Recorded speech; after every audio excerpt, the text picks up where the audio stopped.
कक्षा 12 के प्रिय छात्र छात्राओं, हम लोगों ने गद्य का एक पाठ, पद्य का एक पाठ, संस्कृत का एक पाठ और एक कहानी, इतनी चीज़ों का अध्ययन कर लिया। आज हम फिर चल रहे हैं पद्य का एक नया पाठ लेकर के। और किताब खोल लीजिए और देखिए, बहुत ही रोचक पाठ है। मैथिली शरण गुप्त जी द्वारा लिखित एक महाकाव्य है साकेत। उसी साकेत का एक ये अंश है, आपके किताब में संकलित किया गया है। कैकेयी का अनुताप शीर्षक से सुन लीजिएगा। मैथिली शरण गुप्त का कैकेयी का अनुताप शीर्षक है। वैसे ये गुप्त जी के महाकाव्य साकेत का एक छोटा सा अंश है, आपके पाठ्यक्रम में रखा गया है। आप इसके पहले हरिऔध जी का प्रिय प्रवास पढ़ चुके हैं, पवन दूतिका वाला, वो भी एक महाकाव्य था, प्रिय प्रवास। और अब दूसरा महाकाव्य का एक अंश पढ़ने आप जा रहे हैं साकेत का, जिसका शीर्षक है आपके पुस्तक में कैकेयी का अनुताप। देखिए, ये मैथिली शरण गुप्त जी हिंदी साहित्य के एक बहुत ही विलक्षण कवियों में से इनकी गणना होती है और इनको राष्ट्र कवि की उपाधि से विभूषित किया गया है। राष्ट्र कवि भी इनको कहा गया है। तो आइए, प्रसंग लंबा है, थोड़ा से इसका हम प्रसंग आपको बताए दे रहे हैं तो आपको इसकी व्याख्या, इसका अर्थ समझ में अच्छी तरह से आ जाएगा। शीर्षक है कैकेयी का अनुताप। अब थोड़ा रामचरितमानस की तरफ चलना पड़ेगा, रामायण की तरफ चलना पड़ेगा, राम कथा की ओर आपको चलना पड़ेगा। तमाम छात्र ऐसे होंगे जो राम की कथा का जिनको ज्ञान भी होगा, कुछ ऐसे भी छात्र होंगे जिनको बहुत गहराई से ज्ञान न होगा। राम कथा या रामायण जो है, उसमें पूरे राम का वर्णन जहाँ जहाँ किया गया वही राम कथा है, बहुत लंबी कथा है। तो उसमें कैकेयी का अनुताप आपके जो किताब में शीर्षक दिया गया, कैकेयी का अनुताप माने पश्चाताप। कैकेयी पश्चाताप कर रही है। कैकेयी कौन थी, थोड़ा आइए पीछे में थोड़ा आपको ले चल रहे हैं। इसको शुरू करने के पहले राजा दशरथ के 3 रानियां थीं, कौशल्या, सुमित्रा और कैकेयी। तो राजा दशरथ ने एक प्रसंगवश अपनी रानी कैकेयी को उन्होंने 2 वरदान देने के लिए कह दिया था। वैसे कैकेयी की वो सबसे अधिक चाहते भी थे। तो कैकेयी ने समय आने पर राजा दशरथ से उन दोनों वरदानों को मांगा। पहला वरदान था राम को 14 वर्ष के लिए वनवास, और दूसरा वरदान था अपने पुत्र भरत को अयोध्या की राजगद्दी। 2 वरदान मांग लिए कैकेयी। दशरथ जी वचनबद्ध थे पहले से, वरदान तो उन्होंने दिया कि ठीक है, मैंने कहा था तुमको, मैं जो कह देता हूँ वो करता हूँ, वरदान दिया जाओ, लेकिन ये कि विचार फिर से कर लो, राम को वनवास मत भेजो। कैकेयी नहीं मानी। बहरहाल राम अपने अपने पिता दशरथ की आज्ञा मान करके वो 14 साल के लिए लक्ष्मण के और सीता के साथ वनवास चले गए। भरत जब सुनते हैं, कैकेयी के पुत्र भरत जब सुनते हैं कि राम को मेरी माँ ने 14 साल के लिए वनवास भिजवा दिया और मुझको अयोध्या का राजा बना दिया, तो अपनी माँ पर बहुत नाराज होते हैं और वो कहते हैं कि मैं अयोध्या में राज्य नहीं करूँगा, मैं अपने बड़े भाई राम के पास जंगल में जाऊँगा जहाँ वो इस समय है, और उनको मना करके, निवेदन करके, विनती करके उनको लाऊंगा अयोध्या में और ला करके सिंहासन पर बैठाऊंगा, मैं राजा नहीं बनूंगा।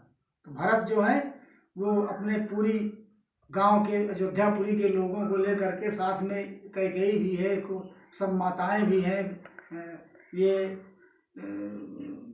वशिष्ठ जी भी हैं, सब मंत्री भी हैं, भरत भी हैं, शत्रुघ्न भी हैं, सब लोग चल देते हैं राम को मनाने के लिए जंगल। और राम इस समय है कहाँ, चित्रकूट में।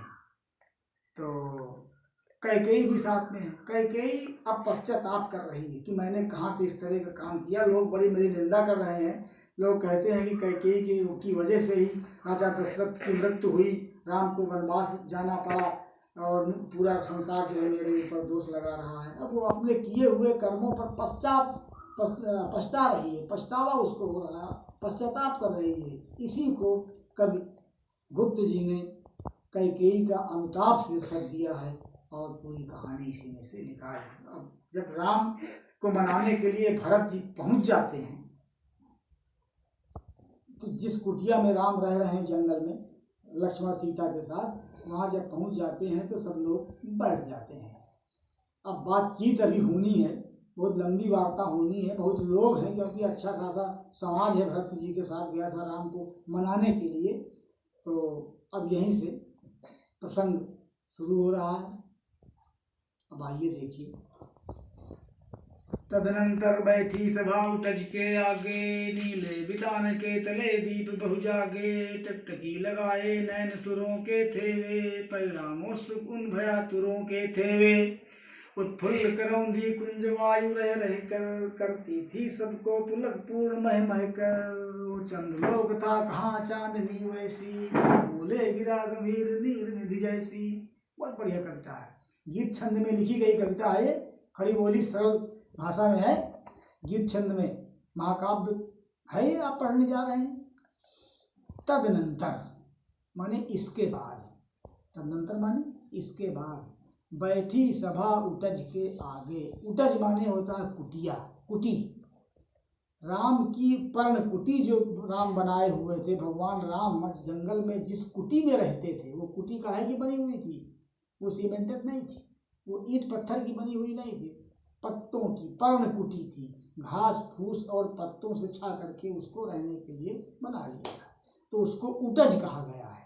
उटज माने कुटी। इसके बाद थोड़ा कल्पना कीजिए, अपने मन में एक खाका तैयार कीजिए, एक कल्पना करके अपने मन में एक मानचित्र तैयार कीजिए कि एक कुटी बनी हुई है, जंगल है और एक कुटी है, टूटी फूटी कुटिया है घास फूस की, उस और शाम का समय है, रात हो गई है, चांदनी रात है, और उस कुटी के सामने बहुत से लोग बैठ जाते हैं, एक मीटिंग होने जा रही है, एक सभा होने जा रही है। कल्पना कर लीजिए अपने मन में, और तब देखिए इसका अर्थ आना शुरू हो जाएगा। तदनंतर इसके बाद, बैठी सभा उटज के आगे। उटज माने कुटी के आगे सभा बैठ गई। किसकी सभा थी? भरत जी की, राम की सभा होने जा रही है, एक मीटिंग, एक बैठक होने जा रही है। पूरी की पूरी सभा जो है राम की कुटिया के सामने बैठ गई। नीले बितान के तले दीप बहु जागे। नीले, नीले रंग के बितान माने तंबू, बितान माने तंबू, टेंट जिसको बोलते हैं आप लोग, के तले माने नीचे, दीप बहु जागे, बहुत से दीपक जल रहे थे। नीले तंबू के नीचे बहुत से दीपक जल रहे थे। ये क्या है भाई? नीला तंबू, उस समय कोई टेंट हाउस तो वहाँ था नहीं कि राम ने भरत के लिए टेंट लगवा दिया हो, नीले रंग का टेंट, और उसमें तमाम वो झालर वगैरह और जो ये हाइलोजन वगैरह होते हैं सब लगवा दिया हो। इसका मतलब ये तो होता नहीं है, फिर क्या होता है? सोचिए, नीले बितान के तले दीप बहु जागे। ये आकाश जो है ये बितान है। आप बैठिए देखिए, ऊपर तंबू की तरह आकाश बना हुआ है, इसको बितान कभी नहीं कह दिया है। रंग इसका कैसा है? नीला है, नीला बितान, नीले आकाश के तले माने नीचे, दीप बहु जागे, बहुत से दीपक जल रहे थे। दीपक क्या जल रहे थे? तारे। रात में जब आकाश साफ रहता है तो बहुत से तारे दिखाई पड़ा करते हैं, तो कभी इनको दीपक कहता है। जिस प्रकार से नीले तंबू के नीचे बहुत से दीपक जला दिए जाते हैं, जगमगाया करते हैं, बड़ा सुंदर लगा करता है, उसी प्रकार नील गगन में बहुत से तारे चमचमा रहे थे, जगमगा रहे थे। प्राकृतिक वर्णन है इसमें। यहाँ पर गुप्त जी वहाँ राम की कुटिया का और जंगल का जो एक सुरम्य में प्राकृतिक छटा वहाँ पर थी, उसका वर्णन अपनी लेखनी से यहाँ पर कर रहे हैं। तो कुटिया के सामने सभा बैठ गई और नीले आकाश में तमाम तरह के जो तारे थे वो जगमगा रहे थे। टकटकी लगाए नैन सुरों के थे वे। टकटकी, टकटकी लगाना क्या होता है?